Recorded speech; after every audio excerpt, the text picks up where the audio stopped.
ऐसी भक्ति जगी कि शरीर पर उग आए शंख चक्र के निशान।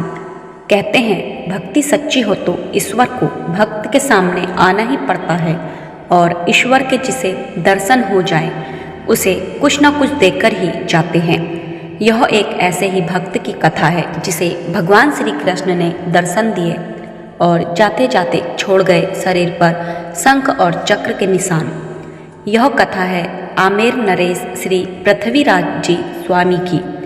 एक बार इनके गुरु पयोहारी जी द्वारिका जी यात्रा पर जाने लगे तो पृथ्वीराज भी द्वारिका जाने की तैयारी करने लगे।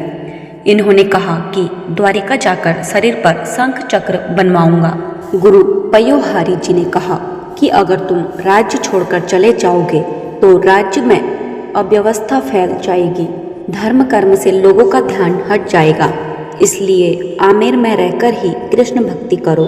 गुरु की बात मानकर श्री पृथ्वीराज जी आमेर में ही रह गए, लेकिन इनका ध्यान द्वारकाधीश में ही लगा रहा। रात में जब यह सोए हुए थे तब इन्हें लगा कि अचानक तेज प्रकाश फैल गया है और भगवान श्री द्वारिकाधीश स्वयं प्रकट हो गए हैं। राजा श्री पृथ्वीराज जी ने द्वारकाधीश जी की परिक्रमा की और प्रणाम किया। भगवान ने कहा कि तुम अब गोमती संगम में डुबकी लगाओ। राजा को लगा कि वह गोमती तट पर पहुंच गए हैं और गोमती में डुबकी लगा रहे हैं। सुबह जब राजा महल से बाहर नहीं निकले तो रानी उनके शयन कक्ष में पहुंची। रानी ने देखा राजा सोए हुए हैं और उनका पूरा शरीर भीगा हुआ है, जैसे स्नान करके आए हों। रानी ने देखा कि राजा के बाजू पर शंख और चक्र के निशान उभर आए हैं। राजा की नींद खुली तो वह भी इस चमत्कार को देखकर हैरान थे।